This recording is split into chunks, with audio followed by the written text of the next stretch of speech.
tonight on CBC Vancouver News. It dug a hole further, as I said, in an already tough uphill climb. Christy Clark drops out of the race to replace Justin Trudeau, days after walking back a claim she was never a member of the Conservative Party.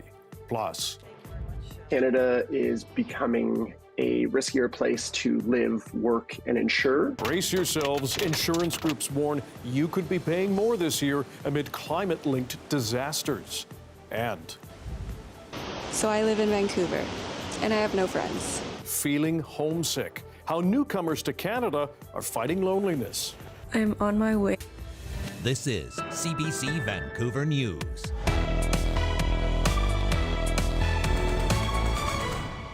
Hello, I'm Dan Burritt. Thanks for joining us. Just days after she said she might run to replace the Prime Minister, Christy Clark has changed her mind. The former Premier now says she will not run for the federal Liberal leadership. As Katie DeRosa reports, that move comes days after a gaffe about joining another party. I am very seriously thinking about it. But Christy Clark's federal Liberal leadership ambitions are now over before they even began. The former BC Premier announced on Tuesday she won't enter the race to replace Prime Minister Justin Trudeau. It's a sudden change in course for Clark, who had a campaign team up and running and has been learning French. Clark declined an interview but says on social media there is not enough time to mount a successful campaign and her French is not where it needs to be. However, political analysts say Clark stumbled out of the gate when she told the CBC's Catherine Cullen that she was never a member of the federal Conservative Party. That despite publicly stating in 2022 she had joined the party to vote for Jean Charest in the leadership contest. And I never got a membership, and I never got a ballot. What I did, though, I will say, Christy Clark, we reached out to the Conservative Party, who told us, in fact, that your membership was cancelled. Oh, well, why don't they come out and show my membership or my ballot? They never sent me any of those, although I wouldn't put it past them to manufacture one of them. Clark later said she misspoke. Stephen Smart was Clark's press secretary when she was Premier. I actually candidly think that could have been used to her advantage. She joined the Conservatives because Jean Charest is a longtime colleague and friend, and she wanted to, or at least tried to join the Conservatives, and she wanted to support his leadership. One political strategist says Clark did not have time to recover in such a short race. That gaffe, the error in facts around her membership surrounding the Conservative Party, and then her defense and justification really, I think, eroded the credibility of her campaign. Clark joins Industry Minister François-Philippe Champagne in withdrawing from the race. Another potential BC contender, Energy Minister Jonathan Wilkinson, has said he's seriously considering a leadership run. He's heading to Washington, D.C. to defend the Canada-U.S. relationship ahead of Donald Trump's inauguration. Former Bank of Canada Governor Mark Carney strongly hinted at his plan to run while on U.S. TV. Well, let's say the candidate wasn't part of the government. You're running as an outsider. I am an outsider. Sources say Liberal government House Leader Karina Gould and former Finance Minister Chrystia Freeland are expected to announce their leadership bids this week. Liberals will choose their next leader on March 9th. Katie DeRosa, CBC News, Victoria. Students and faculty protested outside Vancouver Community College's Broadway campus earlier in the day, angry with Ottawa's decision to cut funding to a language program designed for newcomers. Late last year, VCC staff say they learned the Language Instruction for Newcomers to Canada program would no longer receive federal dollars. They say it means it will be closed by the end of March. 800 students are currently enrolled, all of them from diverse backgrounds and some with unique learning needs. I feel a little bit sad, and also I would like this link is keep going, because it's help for many newcomers. It's part of VCC's unique identity. We're the only college, provincial college, that still does a large link program. In a statement, Immigration, Refugee and Citizenship Canada writes the amount of resources available for settlement services depends on how many newcomers are expected to arrive. Since fewer newcomers are expected in 2025 to 27, available resources have been reduced to match this decrease. This has resulted in a reduction in service providers. BC's ombudsperson says his office is investigating claims students are being arbitrarily excluded from public schools. Jay Chalk says his office has received complaints that children, including those with disabilities, are being excluded with little to no instruction. The complaint suggests school districts are excluding students for several reasons, like disruptive or unsafe behavior or not enough resources to adequately support student learning. Chalk hopes to make recommendations to the ministry and school district. His office is offering a confidential questionnaire to those who wish to help with the probe until April 1st. If the rising cost of living has your wallet squeezed and tightening your budget already, brace yourselves. Insurers expect home insurance rates to rise this year. As Liam Britton reports, the Insurance Bureau of Canada says last year was the costliest one ever when it comes to weather-related losses. In 2024, a wildfire tore through Jasper, Alberta. A hailstorm pounded Calgary, and floods washed out southern Ontario, Quebec, and BC's lower mainland. Those disasters changed lives and even claimed some, and may take a toll on pocketbooks for years to come. Canada is becoming a riskier place to live, work, and insure. The Insurance Bureau of Canada reported Monday that 2024 was the most expensive year ever for insured weather-related losses, costing firms $8.5 billion. The reality is that climate change is fueling these severe weather events. We've seen increasing frequency, severity, and cost associated with that. That figure shattered the $6 billion figure lost in 2016, the year of the Fort McMurray wildfire, and over double last year's $3.6 billion. We are only able to calculate the insured losses. The total loss for these events is much higher. And it's really important for us to not forget that what we're talking about is individual families, homes, businesses, and they're the ones that are feeling this on a day-to-day basis. Even those not directly affected by these calamities are likely to pay a price. Insurance aggregation website rates.ca is among those predicting home insurance costs will rise in 2025. With over $8 billion paid out in claims as a result of weather phenomena, it wouldn't be surprising to see a pretty significant hike on home insurance rates to not only cover those losses, but to mitigate for future losses that are surely around the corner. Ivan says inflation is part of the picture too, not just climate. An advocate for BC condo owners argues the age of some homes is also at play. We have buildings in some pretty dire condition too. So, we're starting to see not only rates go up, but we're really starting to see exclusions on policies now, which I think consumers really need to be paying attention to. When it comes to losses due to weather, the Insurance Bureau says the previous 5 years are all within the top 10 costliest. It is repeating a call for governments to focus efforts on climate change mitigation. We can reduce those costs dramatically by reducing emissions, which limits the amount of climate change and climate extremes that we'll see in the future, but also investing in strengthening our infrastructure, our communities, and our homes against this new weather reality. When asked to comment, Ottawa pointed to its work on a national flood insurance program and a $6.6 billion climate adaptation plan. Liam Britton, CBC News, Vancouver.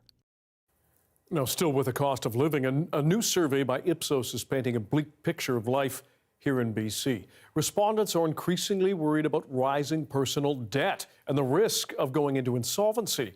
Rafferty Baker explains. The new Ipsos survey found that just about half of British Columbians do not think they'll be able to cover expenses over the next 12 months without going further into debt. That's up 2% from October. No matter how much we're trying to save, it just seems that food is just such an expense. It's more like surviving, not having enough money to do things you want to do.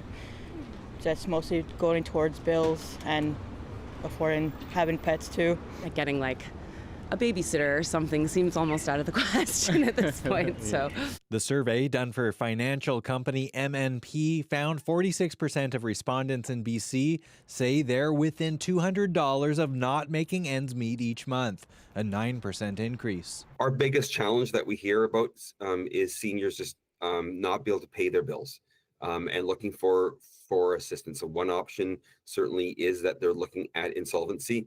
BC Seniors advocate Dan Levitt says tight finances are forcing hard choices for seniors in the province. When you look at their bank accounts and the amount of money that they have available to spend, it's not getting better, it's getting worse. And it does put people on the brink of homelessness and not be able to support themselves to age in the community where they live. As hard as it may be for many households, the message to getting debt under control is planning. Budgeting is key. A lot of people that I talk to don't really know where their money goes every month. So it's paying close attention to how you spend your money, what your basic needs are, and then putting a plan on paper. The Ipsos survey is done 4 times each year. It includes just over 2,000 adults across the country. It's accurate within plus or minus 2.5 percentage points, 19 out of 20 times. Rafferty Baker, CBC News, Vancouver. The person assigned to care for a BC woman who starved to death in 2018 has now testified at a coroner's inquest. Astrid Dahl was convicted in 2022 for failing to provide the necessities of life in the death of Florence Gerard. A warning, this story does contain details which may be upsetting. The CBC's Karen Larson has been covering the inquest. Karen, what evidence did Astrid Dahl give? Yeah, and just by way of a bit more background, Florence Gerard, a woman with Down syndrome, weighed only 50 pounds when she died in October of 2018. Now, her caregiver, Astrid Dahl, was questioned by coroner's counsel about why she didn't seek medical care for Gerard when she had stopped eating and was in obvious physical decline. Dahl said the same thing she did at her criminal trial, that she loved Gerard like a family member and didn't want her to die in hospital surrounded by strangers. She said in retrospect, she'd make a different decision now, but at the time, that's what made sense to her as a person who had cared for Gerard for 30 years. Now, Dahl testified she stopped taking Gerard to doctors altogether in 2014 because Gerard refused to go and had a full meltdown, screaming and crying every time she tried to take her to the doctor. She said the decision to stop the visits had been endorsed by a superior at Kinsight, that's a social service agency overseeing Gerard's care. And according to policy, Dahl said, even with Down syndrome and her intellectual disability, Gerard did have the right of refusal when it came to her medical and dental care. Dan? Karen, how does her testimony compare to what the jury heard from Gerard's sister on Monday? Right. Sharon Bursey on Monday called the bedroom that Gerard died in a prison with a baby gate across the door, a mattress on the floor, and the DVD of the movie Titanic playing on repeat. Now, Dahl today gave a different account. She said the baby gate was actually a safety gate meant to stop Gerard from wandering into the hall and falling down the stairs by accident, given that she had a bad hip and mobility problems. She said the mattress was on the floor because Gerard had repeatedly dismantled her bed frame, and that became another safety concern. And as for Titanic, Dahl said it was Gerard's choice to watch her favorite movie over and over again. Now, Dahl's testimony will continue tomorrow in coroner's court, day 3 of what is scheduled to be an 8-day inquest. Dan? Karen Larson, thanks very much.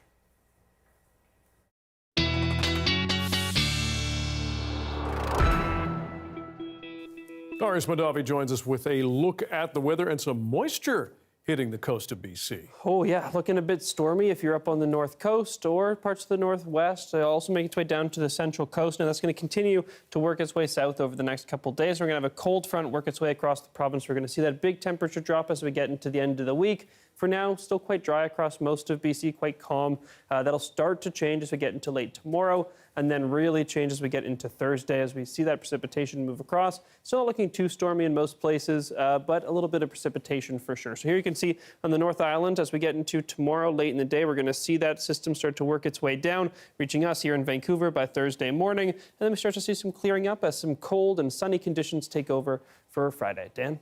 Okay, thanks very much. Thank you. Many newcomers to Canada wanting to change their lives, but leaving family, friends, and traditions can take a toll. After the break, a look at homesickness and how they're fighting back.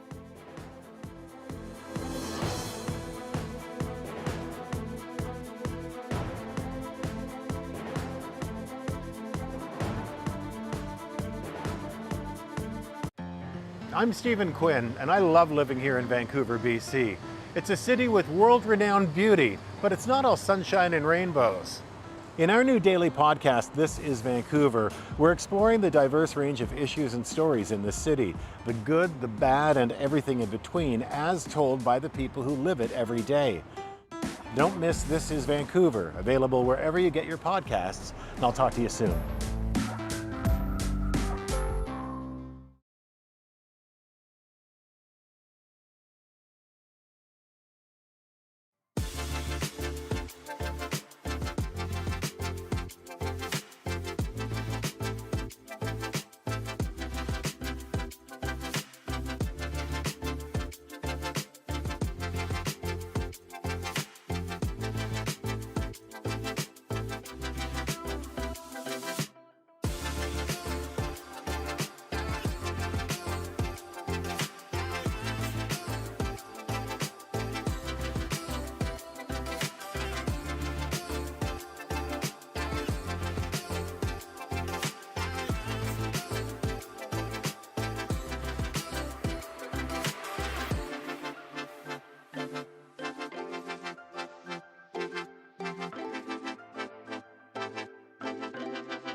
Many newcomers come to Canada hoping to change their lives, but leaving family, friends, and traditions can be very hard.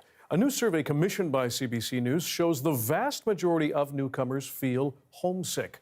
The CBC's Yasmin Ghanea spoke with people in BC who are coping by keeping their cultures, traditions, and languages alive. It's a Filipino version of spring roll. At one of her favorite restaurants in Surrey, Narima de la Cruz recounts arriving in Canada from the Philippines some 20 years ago. I believe my first night was spent crying. I remember that I was looking at the sky and there were no stars. There were lots of stars in the Philippine sky at night. All these years later, she says she still feels homesick, and she's not alone. A new survey commissioned by CBC News found out of about 1,500 newcomers to Canada who arrived in the past 10 years, 75% say they're homesick and miss their friends and family back home. 70% say they miss the way of life and traditions in their home country. It's always different when you have someone that you can talk to in your own language, someone, have the same color as you, someone who understands your longing, your wants, your culture. It's why De La Cruz became a leader in her community, bringing people together by helping throw events. I wanted to be part of the solution. The community gathers regularly, including through a choir that performs every week. The events have boomed since starting in the late 2000s, some drawing in hundreds of people, like this one in December. It feels like you're in the Philippines. The Egyptian community in BC is also keeping connections to their culture alive. Unlike the Filipino population, which is sizable at roughly 170,000, only about 6,000 Egyptians live in the province, according to the latest census from 2021. But at this school in Vancouver, Egyptian Arabic is the dominant language. Students from 4 to 13 years old come here every Saturday for 4 hours. All of my relatives know how to speak Arabic, and I would like to speak with them. The school held its first class in 1983. Maha Hamad came to Canada from Alexandria 2 years ago and tries to keep her students connected to their roots. If they are born here, they really have zero idea of, what Egypt looks like. So I just try to, draw some kind of image in their minds about what is Egypt and the people and the culture. With some 20 students per term, teachers and students say they feel like a close-knit family.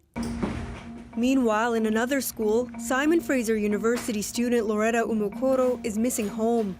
She came to Canada from Nigeria in January 2020, alone, right before the world changed.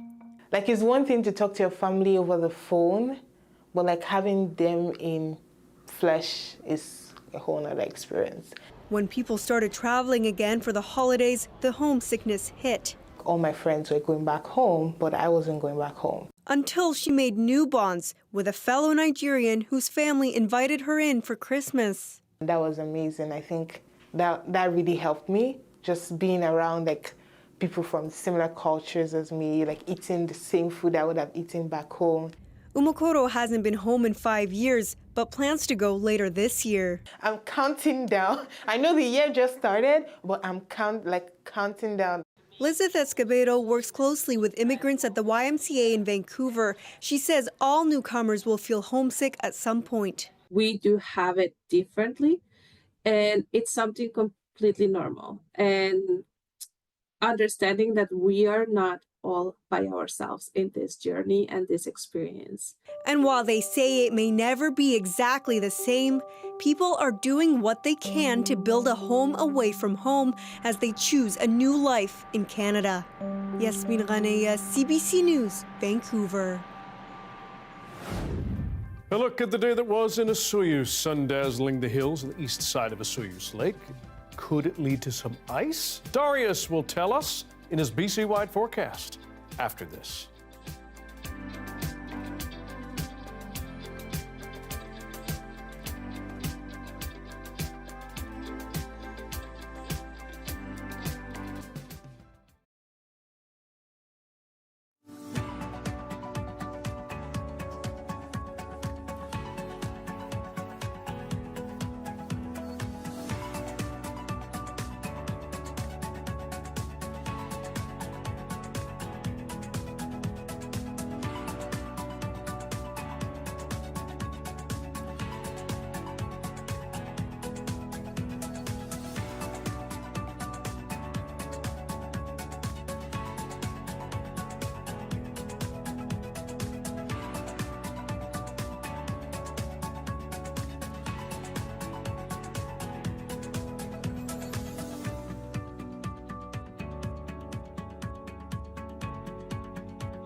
Back to one of our top stories now. New data is shedding more light on a dark situation for young would-be homeowners. It is extremely difficult for them to get into BC's real estate market.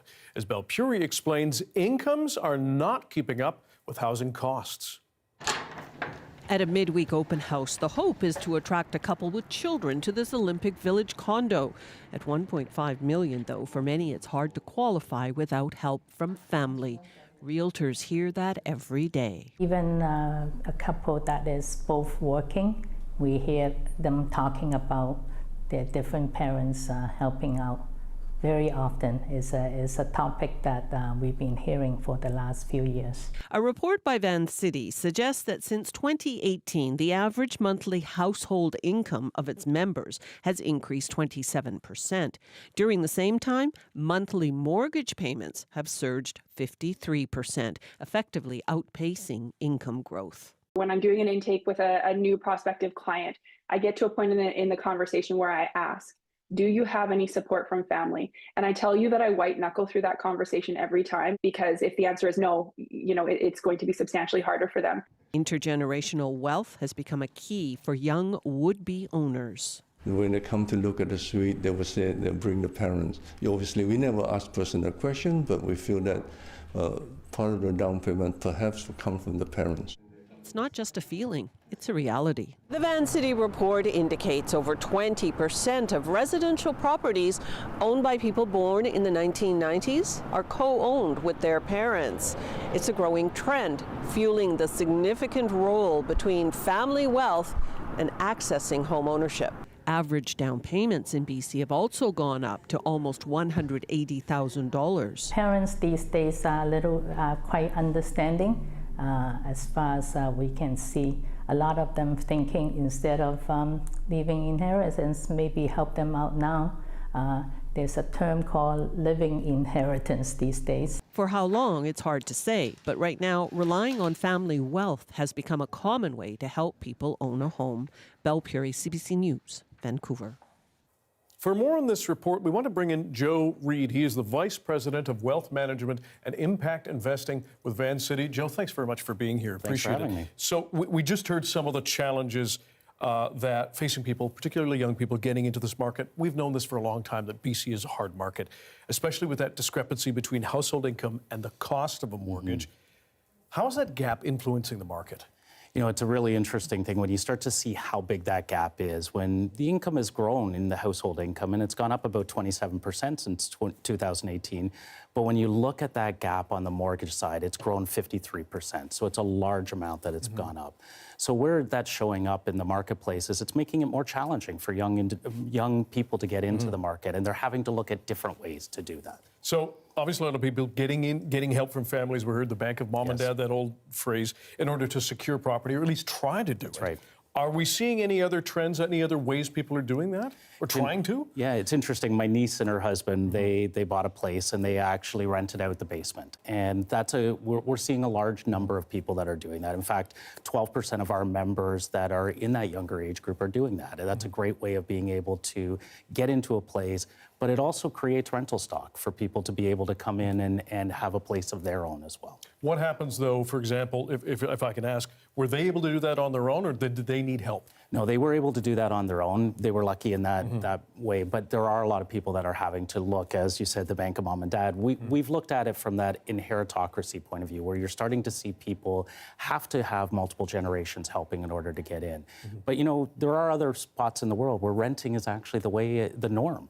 So it is still a valid way of being able to build some wealth. They just have to do it in a different way. And on that point, we appreciate it. We know a lot of people in BC still rent as well. At what point is there a tipping point where it makes more sense to rent than to own? I think it comes down to what's important to you. You know, used to be the gold standard to own a home from the point of view of that was a way to create wealth. But nowadays, when you look at it, there are other ways. And you can save still for retirement. You can still save to help to put your kids through school. You can still save in order to pass on things to the next generation. It's a matter of sitting down with a trusted advisor. And at Vancity, we do that with our members on a daily basis, really helping them on that advice part to help them figure out what's the best way for them. All right. Joe Reid, we appreciate your time and your expertise. Thanks for joining us. Thank you.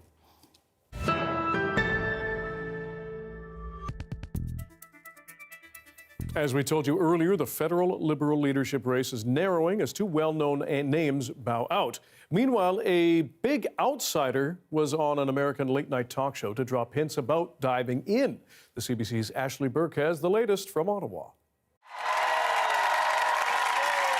A surprise late-night TV appearance to soft-launch a high-profile campaign. He's a Canadian economist, former governor of the Bank of Canada and Bank of England. Please welcome to the program, Mark Carney. Sir! The former central banker, who's rarely seen on Canadian TV, teasing his bid to become Liberal leader on the set of a popular American show with lots of Canadian fans. Have you offered yourself as leader? I just started thinking about it when you brought it up. Carney's actually long thought about it, and sources say he'll officially announce he's joining the race to replace Justin Trudeau on Thursday, at a time when Canadians want change. It's really difficult for a candidate to come in who is saddled with the policies that are on.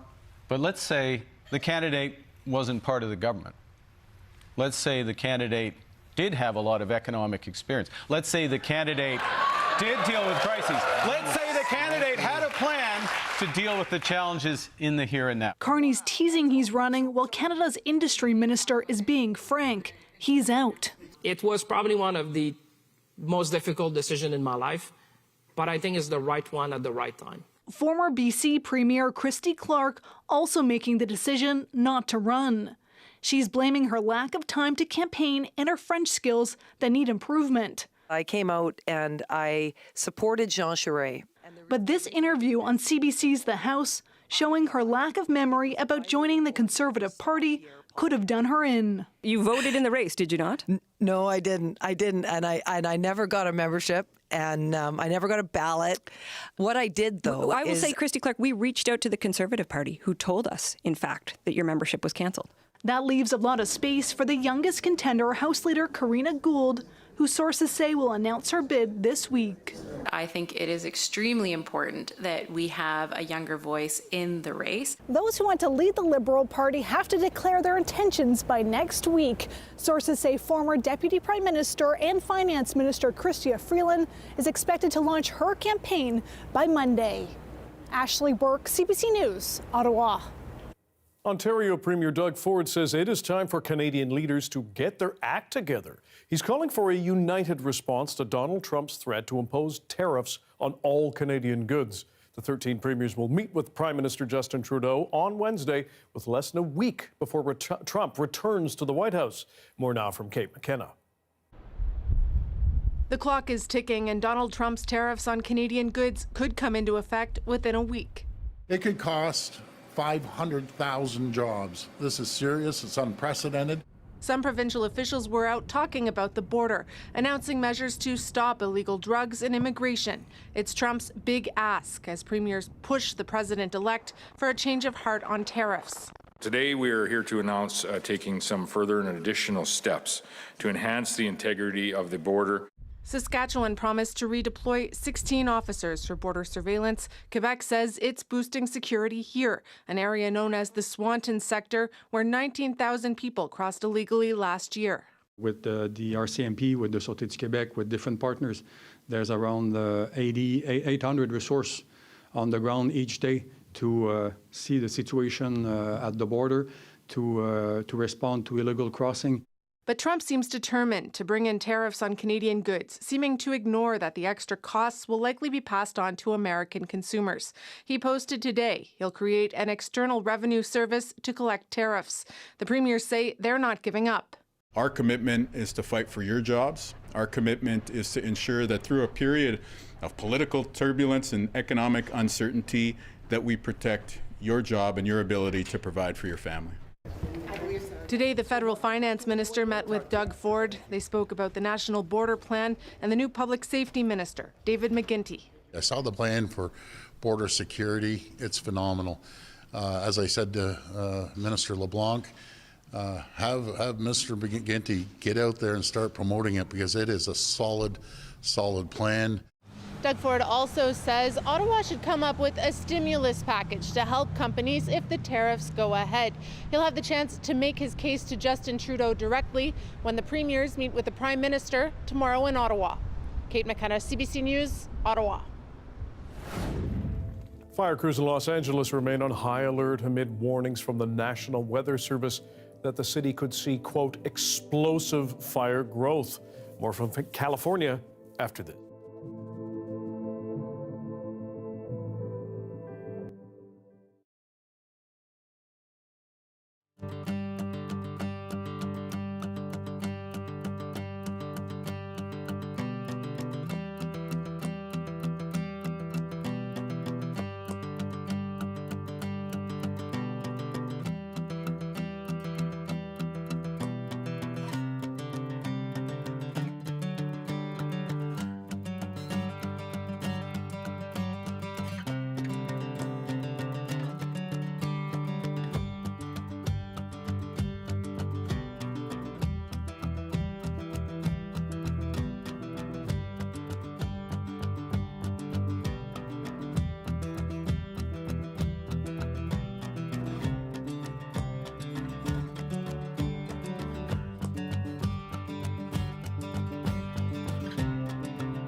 So I know when I really like a song, if within the first 3 seconds, I'm already vibing to it. Hey, I'm Rohith Joseph.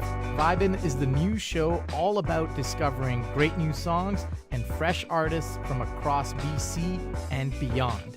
It's not one person dictating what good music is, it's the community sharing what good music is. Stream Vibin' on CBC Listen.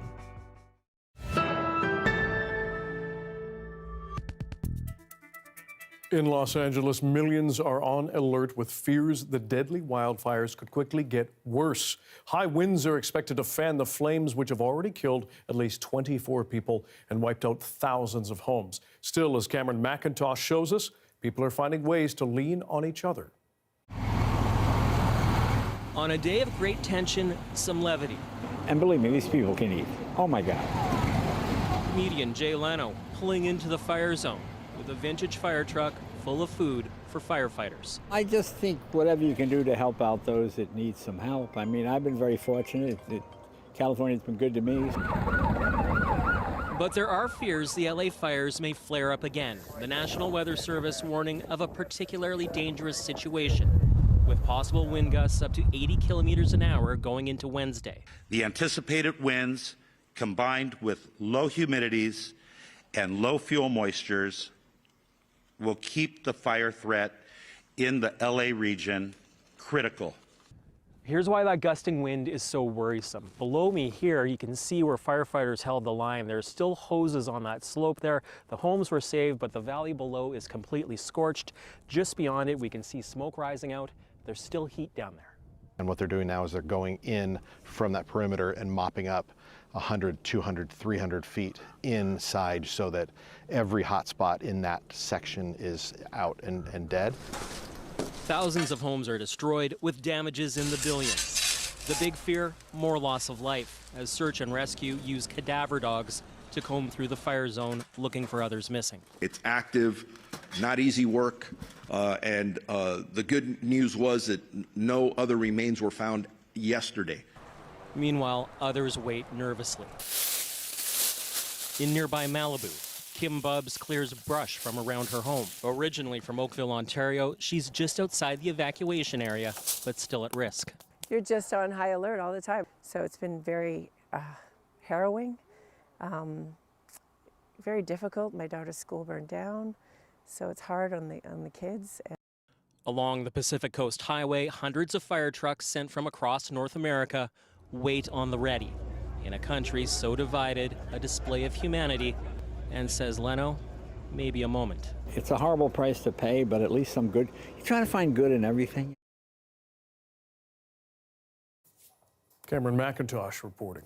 Canada's Minister of Emergency Preparedness, meanwhile, says Canadian firefighting teams are on their way with more ready to go.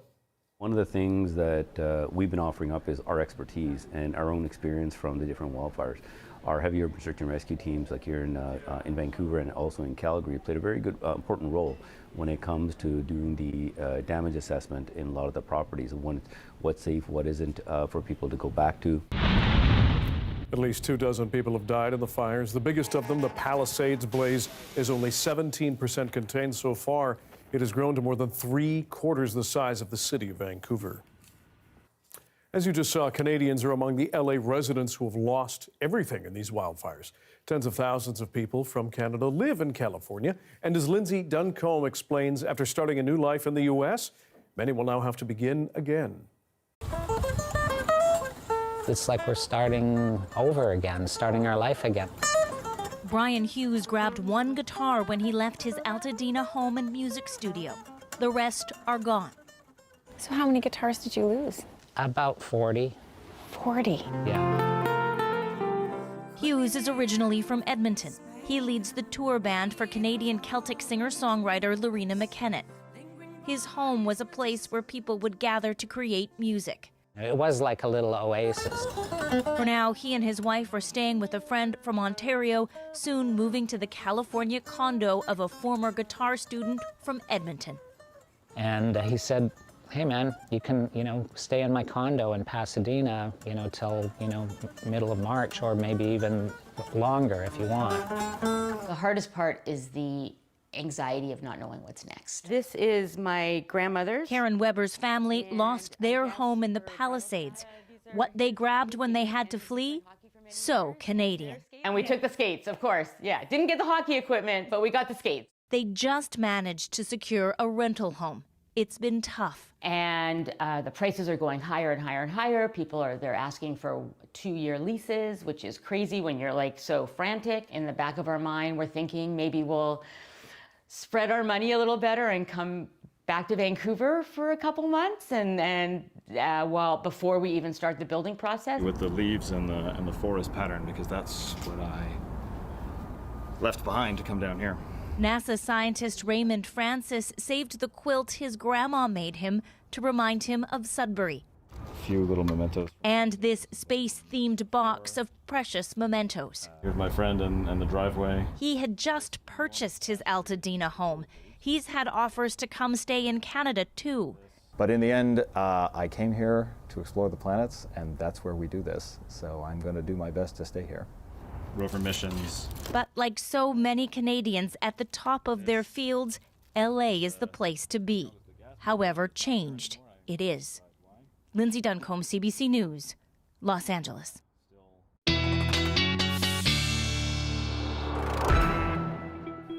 Darius Madavi here with our BC-wide weather forecast, but let's start again as we did earlier with the wildfire danger.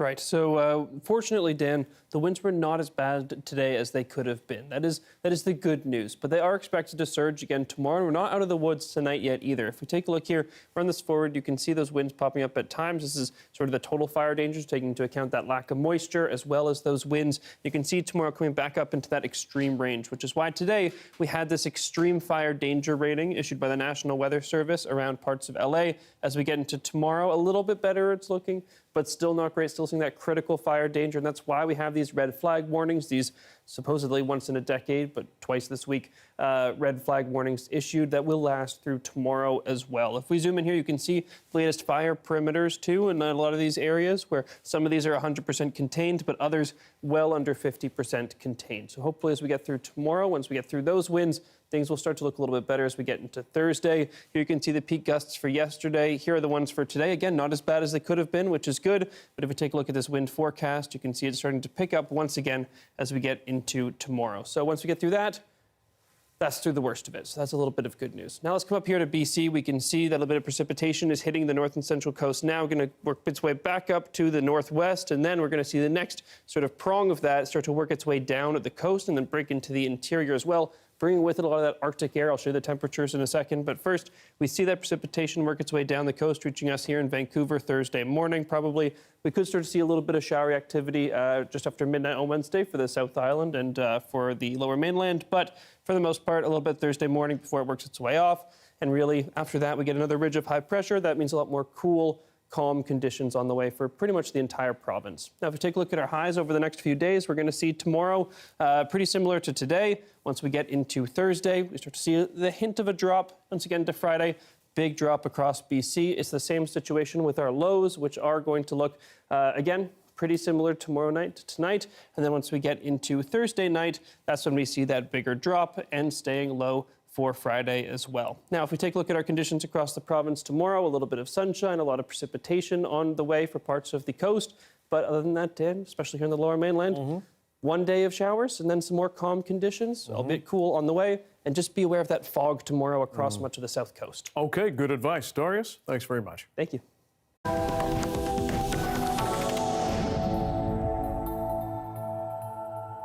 Less than a week before his inauguration, a newly released report says Donald Trump engaged in, quote, an unprecedented criminal effort to cling on to power after he lost the 2020 election. And he could have been found guilty of conspiracy and obstruction of justice if he had faced trial. Richard Madden has the details from Washington. Well, this long-awaited report was released overnight, and it's a bit of a long read, some 170 pages, where outgoing special counsel Jack Smith writes he had enough evidence to convict Donald Trump, and he defends his investigation against him. Now, Smith writes Trump abused his power, pressured state officials, and, quote, inspired his supporters to commit physical acts of violence when the votes were being certified on January 6, 2021, in a series of criminal efforts to cling to his presidency. Now, Smith resigned last week ahead of Trump's inauguration, and he denies Trump's accusations that the case was politically motivated, saying that is, quote, laughable. But Smith does acknowledge he had an uphill battle to begin with, citing the U.S. Constitution that bans the prosecution of a sitting president. Smith was also behind the eight ball to begin with. It took 2 years for the Justice Department to appoint him, which didn't give him a lot of time to build his case. And while much of his evidence was made public through hearings, reporting, and other investigations, the case never made it to trial. So now this whole report is, in a sense, moot, since Trump won the election and says he would have fired Smith anyway. Now, Trump has since hit back, saying Smith was, quote, deranged and his findings were fake. Trump also set the tone a few days ago, anticipating that Smith's report would be made public. This was an attack on the Republican Party. This was an attack on the Republican candidate who just won an election by record numbers. Now, Trump has signaled he will pardon many of those convicted for crimes on January 6.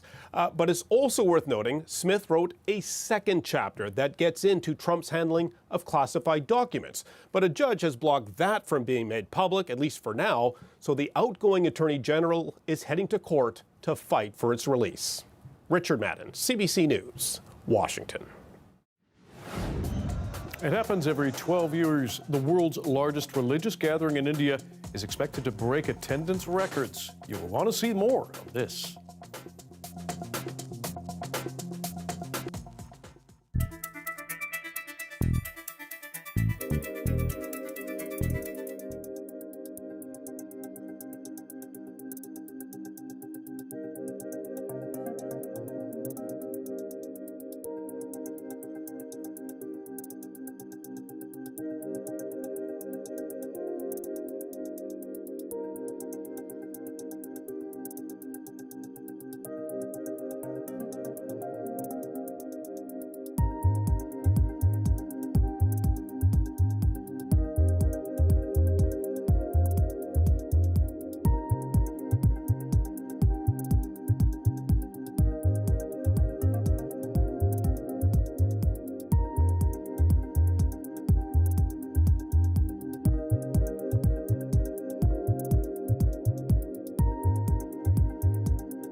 Hi, I'm Amy Bell, and here's what's in your CBC Vancouver inbox. The CBC concert series Road to the Junos is in Vancouver. The 5-night series kicks off January 26th and continues to January 30th at the Pearl. Get your tickets at cbc.ca/Junos before they're all gone. And never miss a special programming series, event, or contest. Subscribe to CBC Vancouver's e-newsletter and keep connected with us.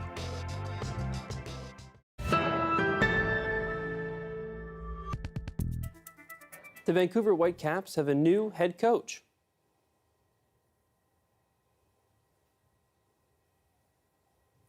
I think it's great being in Vancouver. I've been in Danish football for the entirety of my career, both as a player and also as a coach, but I'm very happy also to get the experience to now be at the MLS in a great city of Vancouver and also in a great country of Canada. Jesper Sorensen played more than 300 matches as a midfielder in Denmark's top league. The 51-year-old replaces Italian Vanni Sartini, who was fired in mid-November. And the largest religious festival in the world has just started in northern India. Hundreds of millions of Hindu pilgrims will be dipping into the chilly waters at the junction of two sacred rivers over the next several weeks. The CBC's Salima Shivji tells us why this year's gathering is so significant. A Maha, or Grand Kumbh Mela, comes around every 12 years. It's an auspicious time for people to bathe in the rivers considered most holy in Hinduism. But this year is especially significant, and that's because the planets, the sun, the moon are all perfectly aligned to make this one more spiritual for devotees. And it's already the largest religious gathering in the world.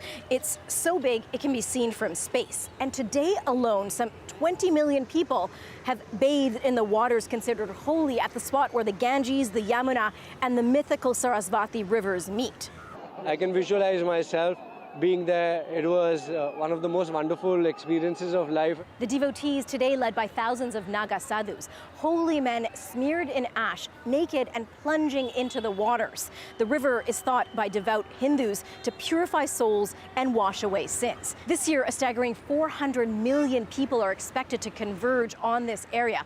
Indian nationals, as well as many foreigners, visitors from other countries, coming to bathe in those waters for this special festival, which lasts 45 days. It is a staggering organizational feat to accommodate all of these people. Basically, tens of thousands of portable toilets have been set up, as well as sprawling tent cities, which take over land that is about 4,000 hectares, which is the equivalent of 7,500 football fields. And this year there are extra security measures in place to try to avoid any disasters, any crowds crushing people as they move forward into the waters. There are checkpoints with hundreds of police officers monitoring the crowds, as well as AI-operated surveillance cameras to make sure everything goes smoothly. There are also drones, both in the air and underwater for the first time, to make sure the festival, which lasts 45 days, goes smoothly. A festival that's already so immense and popular that this year is expected to break previous attendance records.